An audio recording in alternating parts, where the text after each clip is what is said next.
All right. Well, here we are with Terry Cruz. Terry, welcome to the Defiant podcast. It's so exciting to have you here. Nice to be here. Thank you. Okay, so for those of you who need an introduction, Terry is a legit star. It's really great to have him on the podcast. He was a football player for the NFL. He starred in movies including White Chicks and Idiocracy, in sitcoms like Everybody Hates Chris. He's currently starring in Brooklyn Nine-Nine and America's Got Talent. Um, very glad to say he's also an advocate for women's rights and against sexism. And more recently, and the reason why he's on the show is because he's a cryptocurrency enthusiast. That's right. Um, so, with all that background, we usually don't have like athletes and movie stars in the Defiant podcast. So, really interested to hear about how you got interested and involved in crypto in the first place. Wow. This is I'm gonna try to be as succinct as possible because it's a little bit of a long story. But one thing is, first thing I am an artist. Before I was a football player, before I was an actor, I was an illustrator, painting, drawing, and I actually thought, my career in Hollywood would be in the special effects lane. I always thought my dream was to work for Industrial Light and Magic and create special effects for movies and use my art in telling stories. And I had an art scholarship before I had a football scholarship. So as an artist, my whole thing was, how can artists get, how can me as an artist find ways to survive? Because when you are an artist, the first thing that goes before your name is usually starving, starving artist. The whole point of a lot of times being an artist is always attributed to being also kind of tied into having a life of poverty, a life of, relative trying to make things work. You have to sacrifice everything. You probably have to give up everything. And then someone else benefits off your work.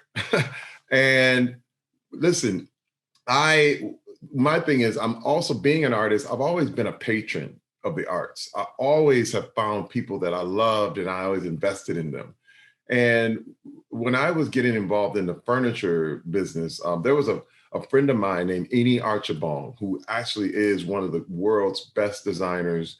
He had just left the school. He was in Switzerland. He was studying luxury at his university and creating really beautiful objects. And this guy had been my friend when he lived in the United States. And I flew over to Switzerland, and I love this guy. And I was like, man, look, you know what? I have this budget. I said, whatever you want to do, I'm going to contribute to you. I'm going to invest in you.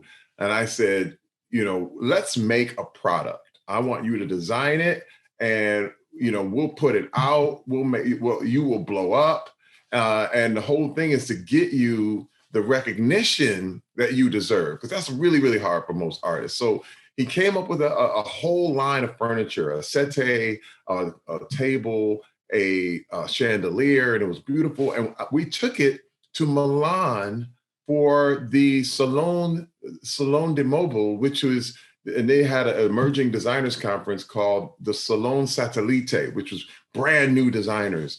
And it was a hit. I spent all my money, and I ended up spending double because in order all his designs were so beautiful, but they were real marble and real glass makers, and we had to get things from all over the world. But it was so beautiful. It won awards. And the thing was, when we were at Salone de Mobile, it was in Milan, Italy, and I flew everyone over, and we had a nice little. It was a huge exhibition, and what was happening is the exhibitors needed more money. And I was like, oh, okay. There was always these little fees and little things that I had to take care of. And I was out of the country. So I didn't have, my ATM. It was more than my ATM could give me. So I had American Express send me money and basically, my own money, basically. And I was supposed to pick up the transfer, the wire at a bank right there in Milan. And I went to Milan, I went to the bank, and there I was. I had my passport, I had my driver's license, I had my American Express card, I had everything in my hands. I was ready to go. And mind you, Camila, I was already famous. So this is one of those things where I was like, and I was in the bank and people were like, "Oh, I know you," And I was like, "Hey guys, how you doing?" And the bank manager they had a secure glass. I'll never forget this. It was this big, thick, bulletproof glass that was sitting up there. And here I was in line. I showed everything to the teller, and she went to her manager, and the manager was on the phone in the background going, "No, no." And I was like, "What? Why? Why?" Right. And that's exactly where I was going. I was like, "What's going on?" And he was on the phone with American Express, literally. And then I got on the phone with American Express, and I said, "I see the person you're talking to, and And what was the why?" I said, issue? "I need my money." And he was like, "No, no." And I was like, and the teller came back, gave me my passport, gave me all my information back, gave me my card back, and said, "No." What? Did they What? give you a reason? This is the thing. So I talked to the guy and from American Express, and he's like, "I'm so sorry, Mr. Cruz. We're having difficulty. I can send you somewhere else." And this is just weird. And What year was this? this was probably 2017. Oh, okay, pretty So it's recent. not long ago, not a long time ago. Okay. And so I realized something. And one thing, I looked around and I started to realize very quickly what was happening. I was the only Black person in the bank. I was probably the only Black person that these guys had even seen in the area, because Hmm. everyone was white. Everyone. What did you And think they were discriminating against you? oh, yeah, absolutely. Oh my God. I believed right then and there he wouldn't do it. And even you can't make, apparently American Express couldn't make the guy give me my money, but I guess Like he thought he didn't believe you were like the account owner or I something? had everything, but I had all my information right there. I had I guess he thought I was running some big scam or something. But the fact Oh, is, that's no, that's so unacceptable. but this was the thing. Again, and this is another thing, is that, just like in America, there's probably more racism in America, or just as much racism in America as there is in Europe. And, in Italy, they're not used to seeing a lot of Black people. And Mm. so I'm sure in his mind, he probably felt like, I'm being tricked. There's some sort of scam going on. So the American Express guy sent me to the very, very sketchy side of town. And it was a side of town that the Ubers wouldn't even go, No way. because they were like, "This is not safe." I had to walk there to this really, really, and it was like 24-hour internet cafe. And they were selling incense and smoke things. It was really smoky and really, it was so sketchy. And the guy gave me my money, and I had to walk all the way back to the hotel because the Uber wouldn't pick me up. So this was like a different American Express location at like a bad neighborhood. It wasn't even an American Express location. It was just the people who would give me my money. Oh, It was just American Express worked hard to find someone who would agree. okay. And this is what happened. But I had a Black card. I mean, this was like the best American Express card you could ever have. I mean, I And you could put couldn't $1 even million access your on that money. card. I could put $1 million on this card, and they would not accept it. But on the way, and this is why I said it's kind of a long story, but this is where it all comes together. On that walk back to the hotel, I said, this can never happen again. On that walk, I was thinking, I said, look at the ability of someone. I'm already rich. I'm already famous, and I can't get access to my own money. And I thought, these are gatekeepers. These are people who are preventing you from succeeding in some way, shape, or form. this is a system. This is something that if even when you do everything right, even when your credit is A1, even when you do everything down to the letter, they can still say no. It blew my mind. Yeah, it's And I crazy. said, there's got to be another way. There's got to be another way. And Camila, once I started to look and do research and I found out about crypto and I started to look into the democratization of what crypto is, and it did not care what color I was. It doesn't, if I had fulfilled all the requirements of the smart contract, it must go through. People cannot, no one person can say no to me. It's the whole community. It's no one. It's one thing that blew me away is being decentralized is truly power, because a country can't even say you can't have it. You know what I mean? This is about a whole nother system. When I saw DeFi and I saw the ability for people, you have to understand. When I started doing the research, I started to see how people in Africa were being denied ownership of the places that they already knew their families already owned simply because they had no record. And so I said, this is a way, if you can put it on the blockchain, if you can put the record of you owning your own land and your own places and all your contracts of what your family has on the blockchain, no one can refute it. But now you'd have somebody to come in and say, no, you don't own it. This is ours. And this happens all the time. Yeah. This happens all over the world. So many people are told, nope, that's not yours. It's mine. I have more records than you do. But the fact that we can have a ledger that proves who you are, where you come from. And I'm telling you, I said, this is the way of the future. This is truly, truly power. When you look at the hundreds of millions of people who are being disenfranchised, I was one person who was disenfranchised from the system. And I said, I'm in.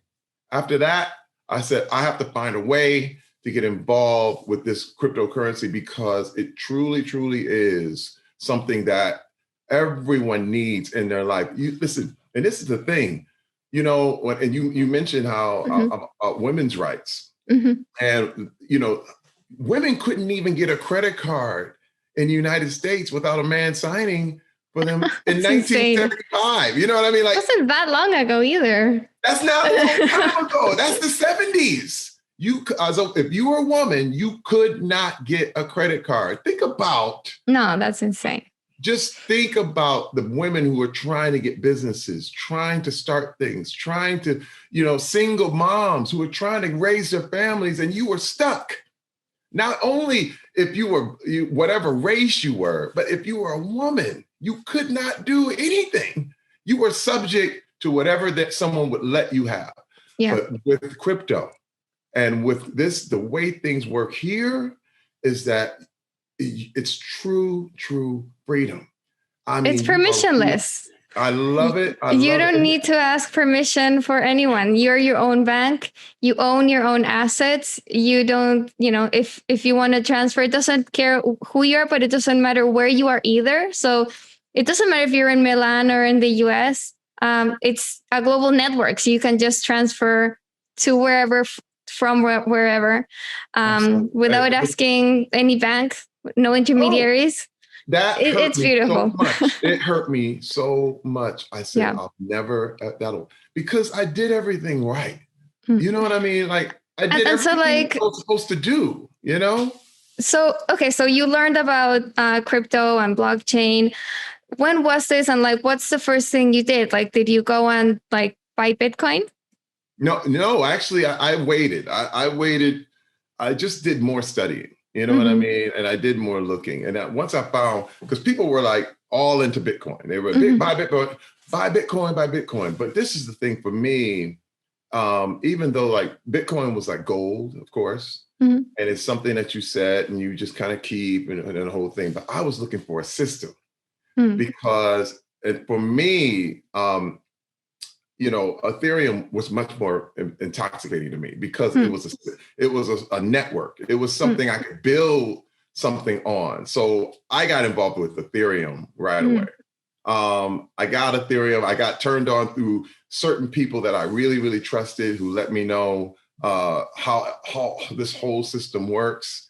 And so I bought some Ethereum and just sat on it and still do.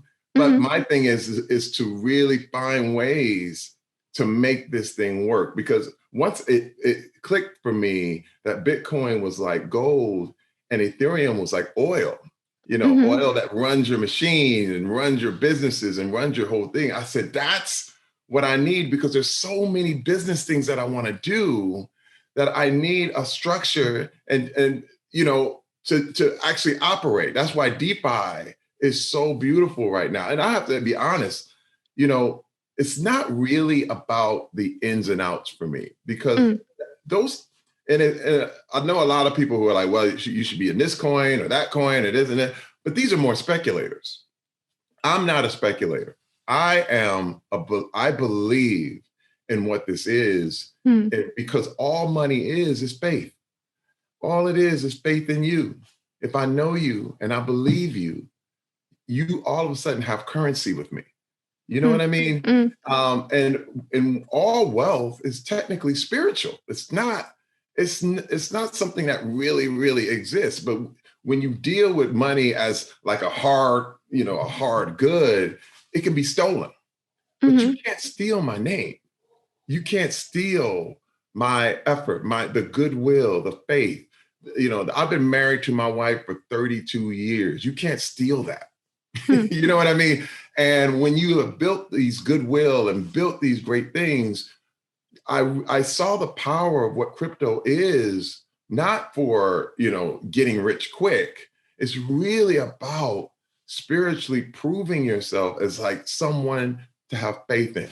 You know what I mean? Like, it's faith. That's all money is. And one thing that got me is because when I saw the whole thing that happened with GameStop, and I Okay. saw how people put faith in certain things, and you start to understand that Wall Street is a game and it's corrupt. And people, there were people who did everything right. And a lot of Wall Street told them no, because they wanted to trade it. They wanted to do things and they shut it down. I thought, this is evil. This is what we're talking about. You Hmm. cannot have control over people. And for me, you cannot love people and control them at the same time. And what happens is, if you love someone, you have to be free to do whatever you want to do. But when you're talking about control, it's all about you're convincing people, you're tricking people. And when I look at these books, I have had business managers that have lied to me. Oh, I've gone through 5 or 6 different managers who straight up lied to me about what they were doing simply to control the way I think. Wow. And this happens all over the place. This is from Bernie Madoff all the way to what happened at GameStop. And so many people develop faith in this system that's lying to them the whole time. At least with like blockchain, you have a record of what's going on that you can verify. I think that's the difference.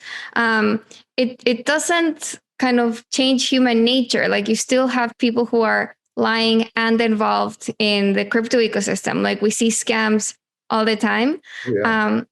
But at least with blockchain, you have more a greater ability to audit what's happening. It's like there's a trace, and it's public, so everyone can see it, and it's also nobody can change it, because like once it's on the blockchain, you need like a very unlikely attack to happen on this like very secure blockchain to change that ledger. So I don't think like blockchains won't change human nature. Like, people will still lie and scam, That's right. but at least they'll give you more agency, like one over like having control over your assets, and two, over the ability to audit what's going on, to have like traceability.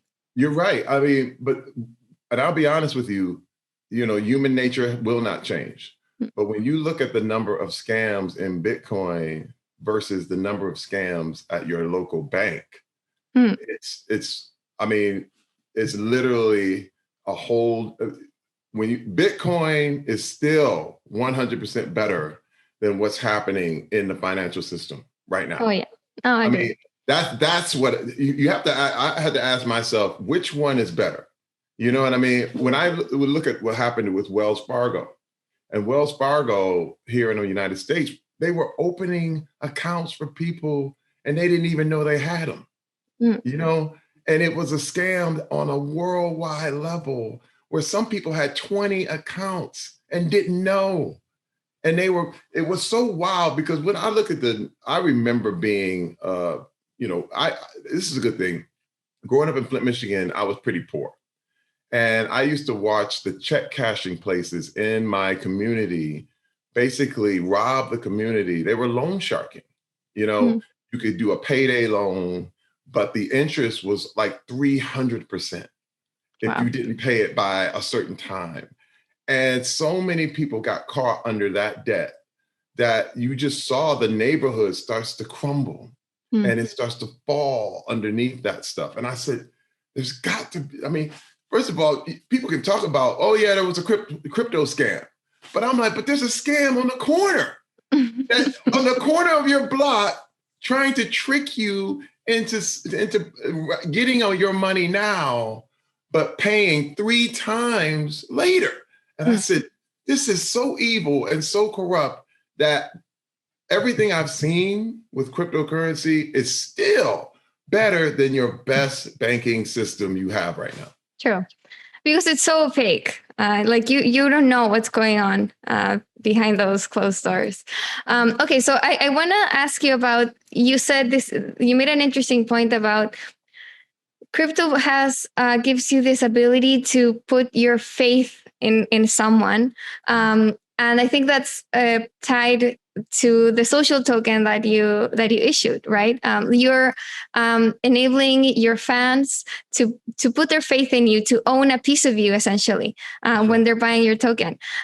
So can you talk about that? Like, why did you decide to issue a social token, and like what does it do? Like, what's it about? Well, again, the reason for the social token was simply because I saw the incentive going the wrong way. When you look at the internet, the incentive has always been bad behavior because you want views. And so you have trolls that tend to run up views and really you get paid by conflict. And so the more conflict you create, the more views you get, the more money you make. This is the wrong incentive. It's absolutely corrupt. It leads to everything breaking down. It reminds me now of how all the news organizations, when Trump was in office, they really, really profited off of the acrimony.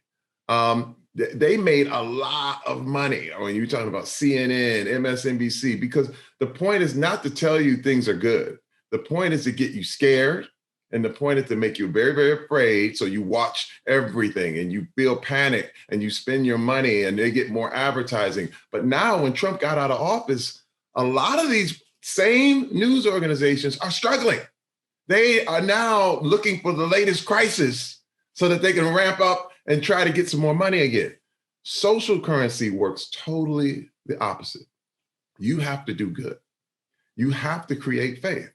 You have to have done great things in order for the value of your currency to increase. And I think in the future, it's going to actually beat the advertising system that we have right now, because every human being is going to be able to have their own social currency based on the good things that they've done, based on, have you ever cheated anyone? No. And this is the thing about the blockchain and about crypto that I love is the transparency. Right now, the problem with the scams and all this stuff that's happening with crypto is the problem I see is that people are anonymous.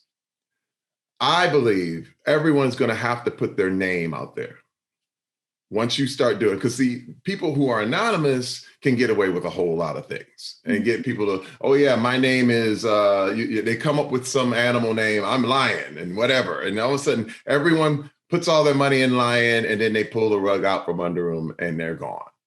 But if you had a name and you knew where this person lived and you knew everything about, bam, this is that person. Remember, transparency is what this is all about. And I said, I want to be first. I want to be as transparent as possible. You know what? This is Terry Cruz's social currency. I called it power, but you know it's me. You know it's Terry Cruz. So if I was involved with a scandal or scam or whatever, the price of my money or whatever my currency was would go down. So this means this gives me an incentive to always do good, to always do great things, to always improve society as opposed to tearing things down. Because remember, you know, all kind of crookedness and all this stuff, it just doesn't last. When you look at, you know, the only real way for money to work is that both you and I have to be in win-win situations. I have to give you what you want. And you give me what I want. It's all a great exchange. And let me tell you, when you develop those kinds of exchanges, everything grows, everything gets better. No one is unhappy. But right now, you have a segment of people who are trying to trick people out of things. And they want to give you a little bit less and then take a little bit more. But that never works. But social currency, the reason I decided to get my name behind it is the principle. The principle never, ever gets old. It's one of those things where you know it's me, you know that I'm behind it. And if you believe in me, if you have faith in me, and I keep that faith, I have to hold that faith, it will grow and it will continue to go on. I'm not in a get rich quick scheme. This thing is for life. This thing is for, I really want power to transcend me. I want it to be something that people will be in 100 years go, yeah, I wonder who made that. You know what I mean? Because we've been dealing in power and the faith behind it is so good that we don't even remember who started it. You know what I mean? So, okay. So you should power, and like, how did you distribute it? Like, who is holding this currency now? Right now, we basically gave it away to a really select group of people. And we also have a Discord that we have about 500 really great holders of power who believe in it and the whole thing. And I have been very picky about who gets power and who gets let into the community because simply, you know, I know what this is. And what I did when we created power, it was about the artist. Remember, going back to who I am. And what I saw was so many people getting beat as artists. You have artists who are putting things in galleries and they only see, 10%. They may sell something for $100,000. The gallery makes $90,000. Well, that person is left with 10. And I thought, this is not right. I mean, just look at all the artists who are being scammed and being taken advantage of from the music world all the way to film, television. The whole deal is people are willing to sell their birthright in order to get in. But I created power for the artists, for the creative. And as a community, our plan is to own our own IPs, our own intellectual property, whatever. One thing we're going to make an announcement pretty soon, but I decided to get behind a young designer in New York by the name of Frederick McSwain. And he is going to be the first power sponsored designer. And we're creating a product. Remember, I did the same thing with my friend Eni, and he's gone on to design things for Hermes and for other furniture companies. He's very famous right now. But we started out together. And I'm going to do the same thing with Frederick, but with the power community behind it. whatever product we make and whatever, and I told him, I said, whatever you want to do, Frederick, the power community is going to support it. We have this budget. This is what we're going to do. And the power community is going to own the product that we develop. And so we have rights, and as the more involved the power community is, the more rights you get. And it's really, to me, the new way of doing business in a way that everyone benefits, as opposed to someone being exploited, someone being taken advantage of. And you really, really get ownership as a community. And I like to say, imagine if Star Wars was owned by a group, you know what I mean? By a community. That would be something that everyone could feel like they were into, instead of being board members, stockholders, that kind of thing. It's a little bit beyond that, because we believe in each other, and that's the principle behind it. Okay, so you have this group of around 500 power token holders. And the idea is to invest in artists. That's it. And support artists. And then you as a group will own, I guess, a stake in that production. Exactly. And it can be from film to music. And also another thing we decided to do was to give microloans with no interest at all.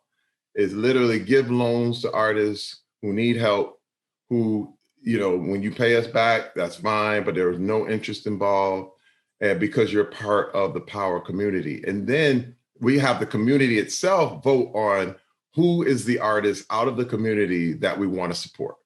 Got it. So it's more like a DAO, like a decentralized autonomous organization.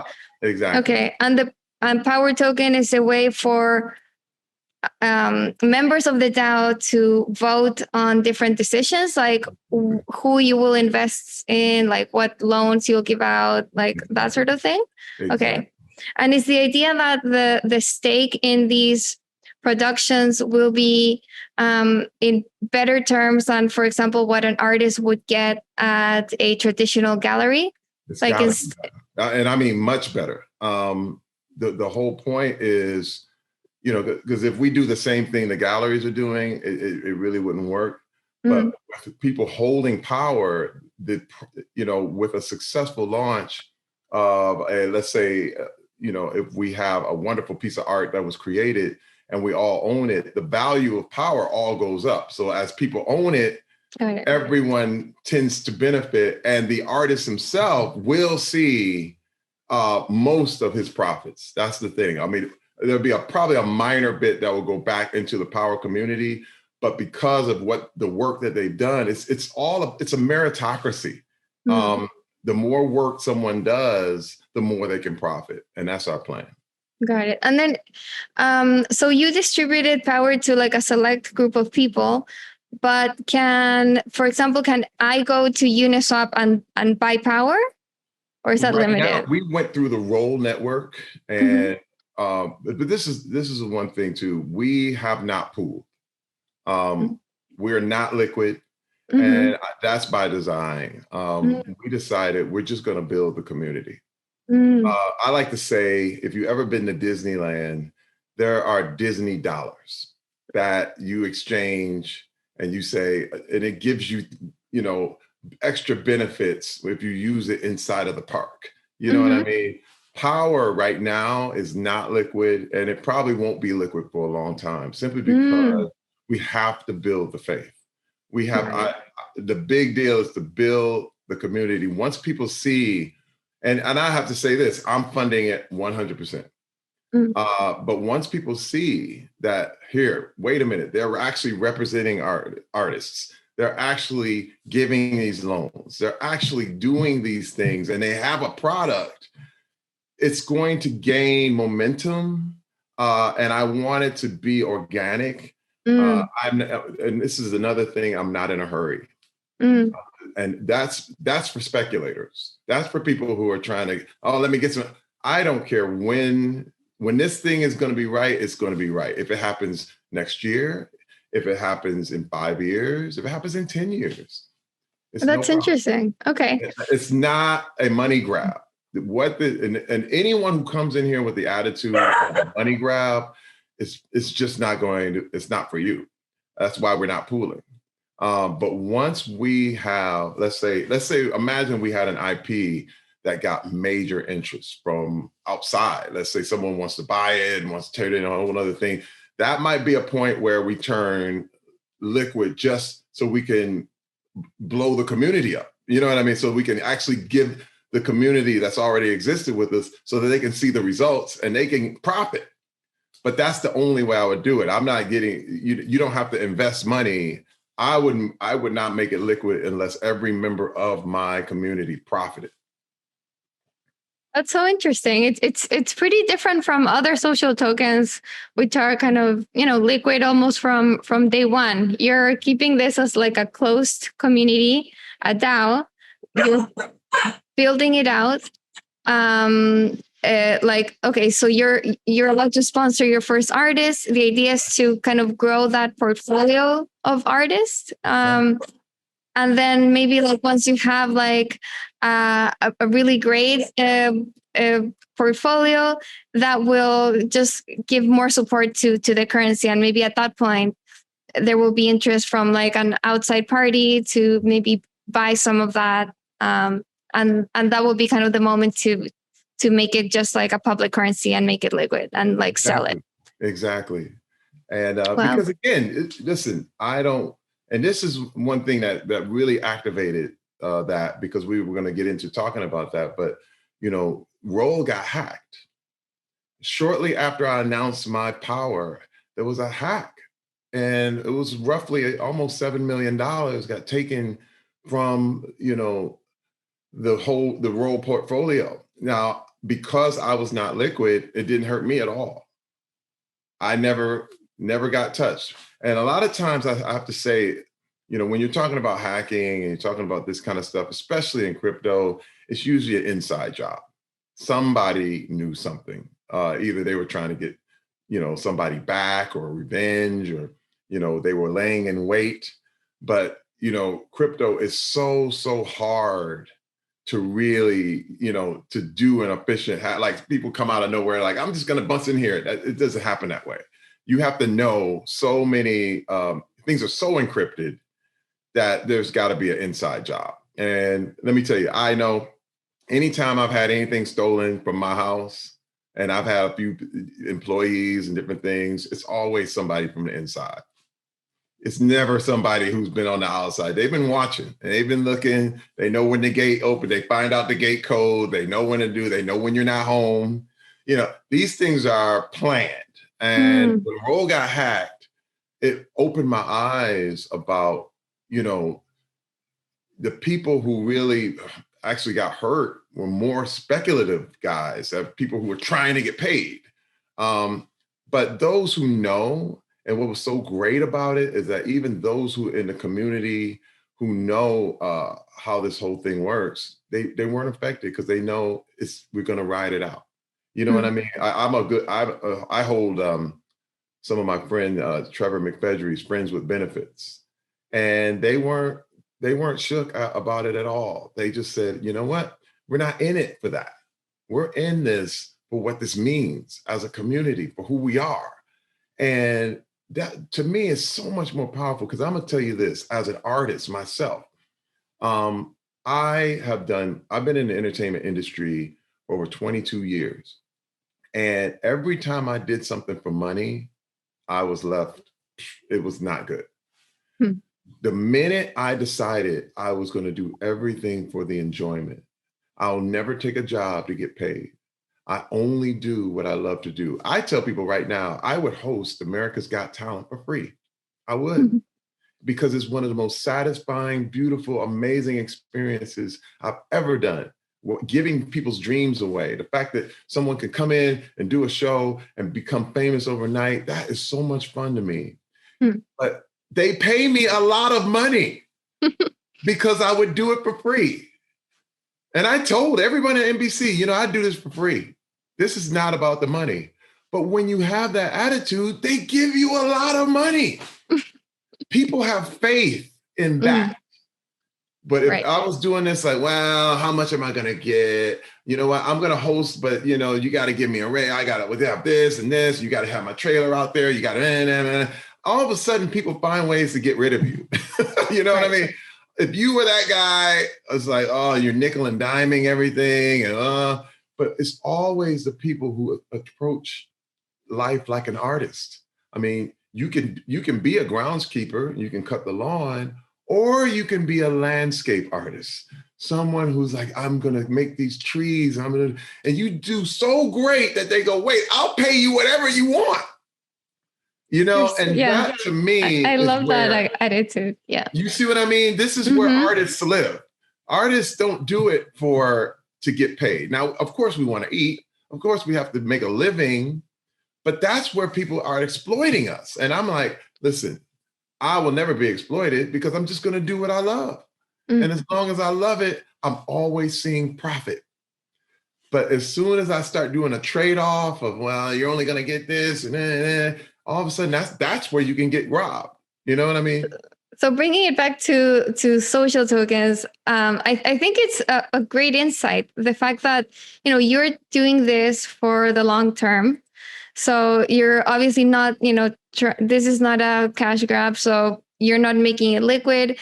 And by doing this, because it's something that you believe in, and something that you're building for the long term, hopefully the side effect or the result of this rather will be that the power gains in value, but it will be as a result of you believing in this and building this out and just, you know, seeing it as a long-term project rather than, okay, how can I make money on this right away? That's right. So, okay. And then I also wanted to give a bit of background on Roll for those listening and don't really know what happened. So Roll is a platform where anyone can issue their own token. So even I issued my own Cami coin back in like when Roll was like first launched, like I think it was even 2019 or early 2020, like a long time ago, just to test it out. I didn't really do anything with it. But anyways, anyone can go issue their social tokens. And unfortunately, earlier this year, Roll was hacked. Somebody got access to the team's private keys and they stole 5.7 million worth of social tokens. So that drained a lot of the treasuries from social token teams or owners who had made their tokens liquid. But a Roll is kind of reimbursing these teams. So they're able to kind of, give back to their communities, and they have been able to reimburse much of that. So anyways, just for background. Okay. And then, so you're going about like the social tokens thing, I guess, in a different way than most people I have heard. But how do you think other creators can benefit from this? Like, what would you advise for like people listening to this right now? You know, my biggest advice would be, you know, you have to decide where you want to be. I know as an artist, I found that there were great relationships that I had where I owned things, where I owned a piece, but I also had there were better, bigger things done when I had a royalty agreement, you know? It's even the furniture thing I'm going to bring up, you know, I owned the pieces that Annie and I did and took to Milan, but I didn't make any real money off of them. But when I did my thing with Bernhardt and Bernhardt Design, I designed my own furniture. They decided they would give me a 3% royalty, and that would be the take. And they had faith in me. And we've had a 4-year relationship where I get checks every month, and I have seen major profit. And the furniture is all over the world. It makes me really respected in the design world. And I look at that as being sort of an example of what power can do. You know what I mean? But imagine if I was Bernhardt too. You know what I mean? So on top of the royalty, I would also own a piece of what Bernhardt is doing.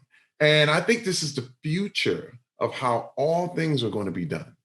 Because when you look at even the way, I look at NFTs, and of course, to me, it's a bubble a lot of times. But the thing is, the whole internet was a bubble back in 1995. I mean, all of it. I remember when they had pets.com back you know, and that whole thing, and everyone was thinking this is going to be the best thing ever, and then it tanked. Just like Bitcoin right now, it's tanking. Oh no, it's over. But you just gotta wait. You gotta hold it and relax because it's not going anywhere. And again, people who are speculating, people who are in it for a quick buck are going to get hit hard. And that's anywhere. That doesn't, my thing is when you look at a scam is what I call dangling carrots. If you see people, anybody who wants to dangle some carrots, and if you're willing to jump for those carrots, you're always going to get scammed. But me, I will never jump for those carrots because you have to be confident in what you know and what you believe. And this right here just is going to make things very, very clear that the best will rise to the top because it's going to be proven. It's one of those things where you have faith in something when it works.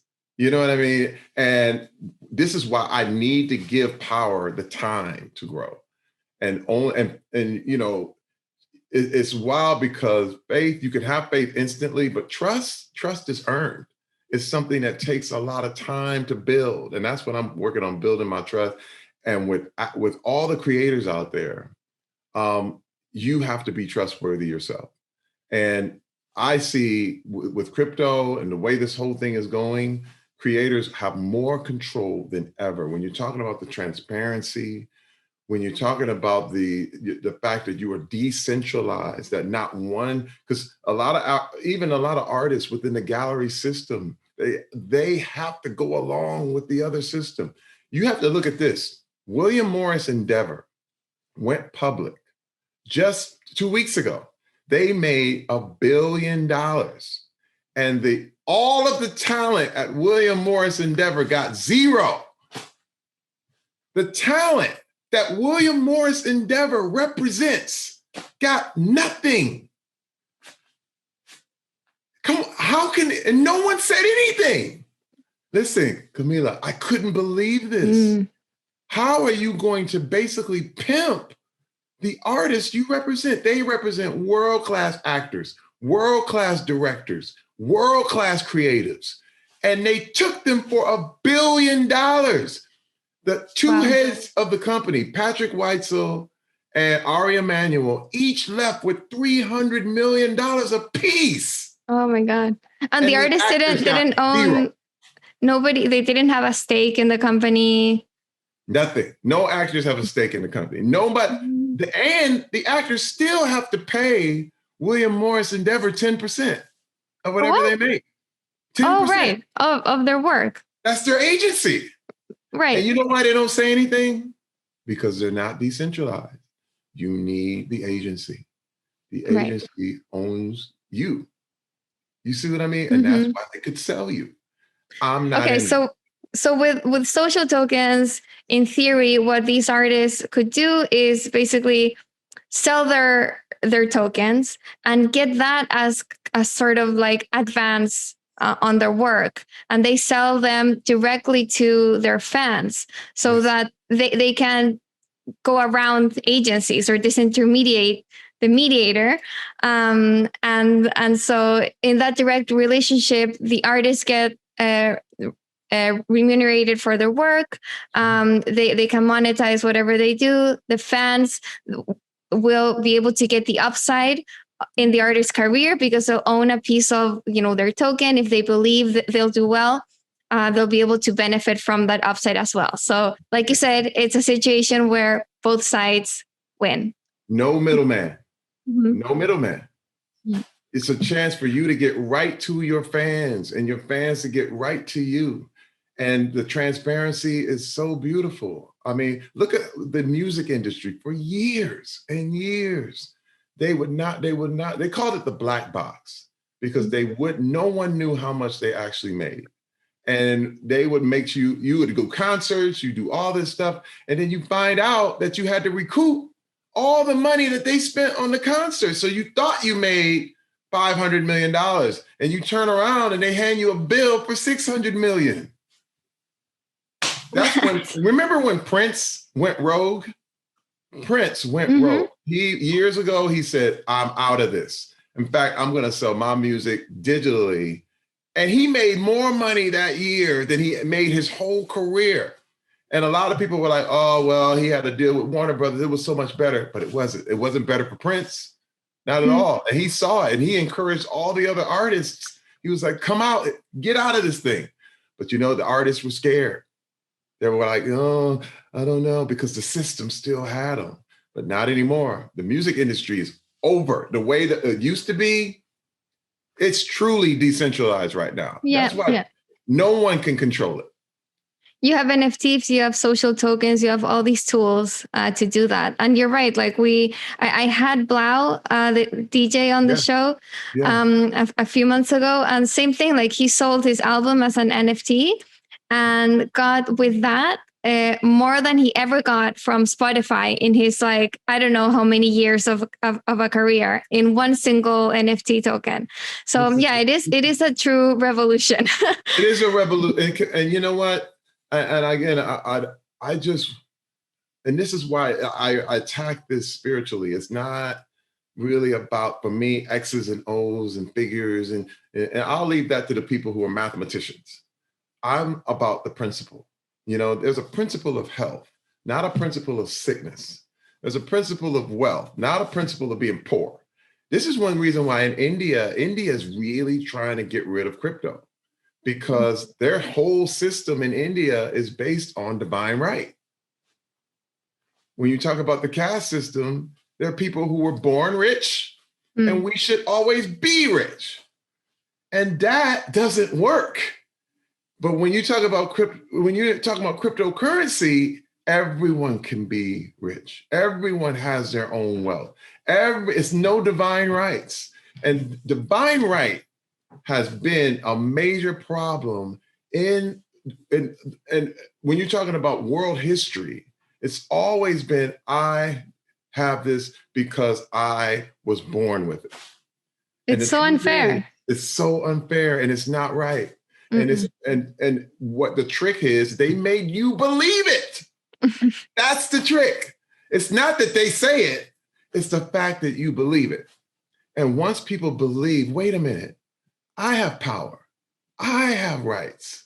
This is one reason why we called it power, because for every artist to actually realize they have power, you have way more power than you ever thought you had. In fact, every human being has the same amount of power on earth than every other human being, but you get fooled out of knowing that. And the more you discover, the more it benefits you. And that's my job. I want to tell everybody, you can do this. No, you can. It's going to take some figuring out. It's going to take some work, but you have it and you can do it. Totally agree. I love that. So everyone go and create your Ethereum address right now. Everyone can do it. Go issue your social token, go issue an NFT. You have to get over the gas fees, but it'll be fine. Go to that the gas fee Defiant. stuff is going to go away soon. I really feel that the system's it's going to change. Yeah, the technology is there. We're getting there. Gonna be there. Yeah.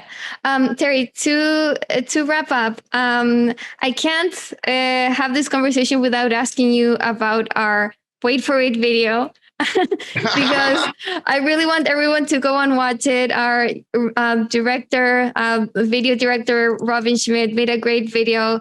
Vitalik's deepfake is in there. Terry makes a cameo. So I wanted to get your thoughts. What did you think when you saw that? It was a pretty crazy production. It's crazy, but see, Robin has been a big reason why I'm so enthusiastic about cryptocurrency.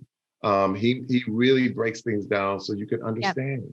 You see, what I'm giving you is just the basic elements. Like what happens when people start getting too detailed, it starts to get confusing, and everybody's like, "Well, what does that mean? What does that mean?"